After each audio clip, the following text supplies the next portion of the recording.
FACEOFF did in Waco, thousands of armed militiamen were ready to appear on the scene.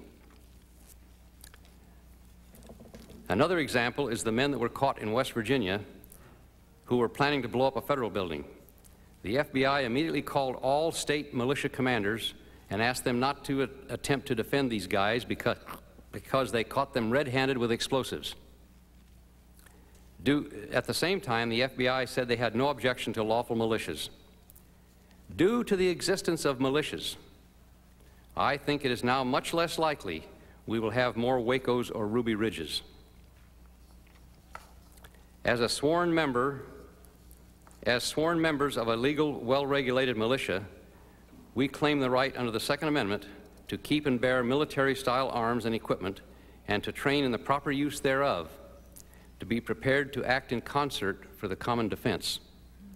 Therefore, as a military organization authorized under the U.S. and state constitutions, we consider ourselves to be exempt from assault weapons bans.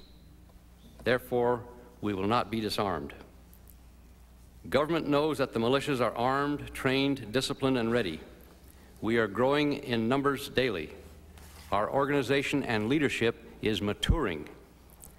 We are a definite threat to the abuse of police power, to criminal activity, and to corruption. We are not a threat to national security. Quite the contrary, we would like to present ourselves as a formidable adjunct to state and national troops. We are the home guard. Our regulations that we've adopted authorize the sheriff or the governor to call us out. We are friends of the people, not their enemy. We are the defenders of their liberty. A militia member is typically a person who has seen his legislators bought and bribed by special interests. He sees them protecting their cronies, voting themselves power and perks, and insulating themselves with the power of incumbency. He sees the national administration using federal agencies to punish political enemies, and nothing is done about it. He sees his government today as worse than that of King George in 1776, who, according to the Declaration of Independence, quote, erected a multitude of new offices and sent hither swarms of officers to harass our people and eat out their substance, unquote. In the face of all this, a free American becomes mad as hell and he's not going to take it anymore. So he joins a militia to protect his constitutional rights and his family. The militiaman or woman is a patriotic person who is sincerely convinced he is fighting for a noble cause, for the survival of his free country and for the preservation of its precious Constitution. At this time, I'd like to introduce some militiamen that came with me. In the front row here is, if he'd please stand, is Lou Berry, who's the commander of the Sonoma County Sons of Liberty and former mayor of Rohnert Park. And we have John Mills, who was the founder of the Alameda County Free Militia. And he has with him his friend Ian McEwen. Our state commander wanted to be here, but he's recovering from cancer treatment and couldn't make it. Many other people sympathize with us, but for various business and family reasons choose not to join the militia at this time. However, they would join the nucleus of their local unit in a time of emergency. These people may be your neighbors. Some of them may even be in this room. They also have no intention of being disarmed. And I thank you and will be glad to take your questions.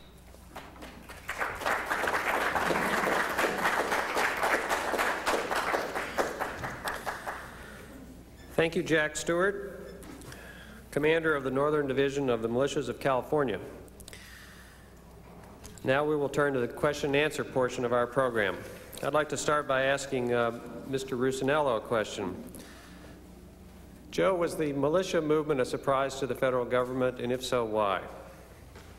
I think the size of it and the popularity of it was a surprise. I don't think that the fact that there were people who were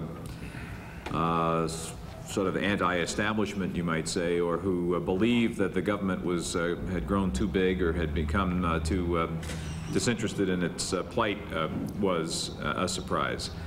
And I disagree with what Jack Stewart has said about the militia being a response to the activities of Waco and Ruby Ridge. I think the problem has been that the militia has been, you know, developing probably for many, many years, gaining strength since the 70s, virtually unchecked,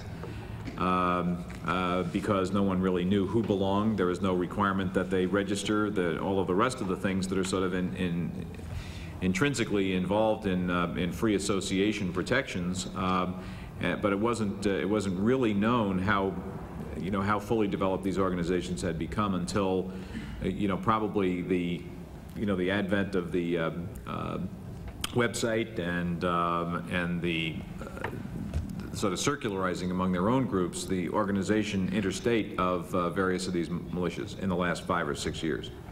Thank you. Mr. Stewart, has the internet been a big boon in the growth of militias? I would say yes. It's quite a means of communication. There's a lot of stuff on there that's garbage, but it does permit people to communicate with each other pretty rapidly. And when some issue comes up, it immediately shows up on the internet. How closely in touch are you with other militias, either in California or in other states?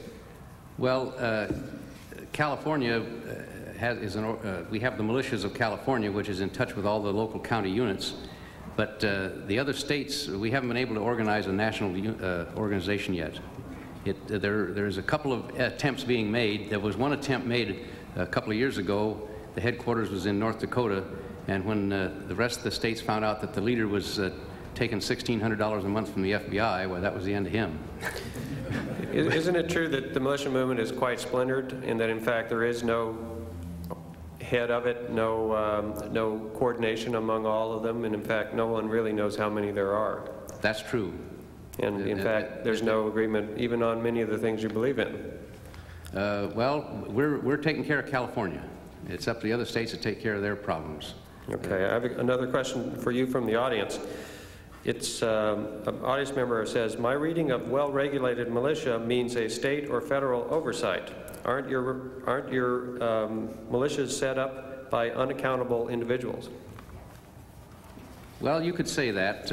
Our feeling is that if we were governed by the government, that would completely destroy our goal. Our goal is to watch the government and make sure they don't get out of line. And if they were in charge of us, they'd just tell us to shut up and go home.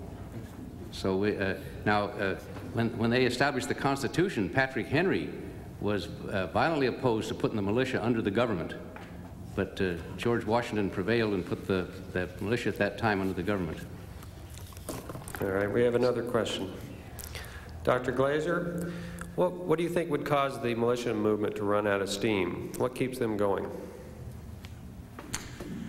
I'm certainly aware of dissatisfaction across the board with the citizenry. I think what would make them run out of steam is a re-education on basic constitutional principles as to what a militia really means in this republic. That's what would cause them to run out of steam. As I pointed out, how many people in this audience, for example, knew that the president was not merely the commander-in-chief of the Army and Navy, but also of all of the state militias when called into federal service? I think it simply is a rereading and a reaffirmation of the Constitution of the United States that would cause them to run out of steam if the checks and balances in that were understood. Question for Mr. Rusinello.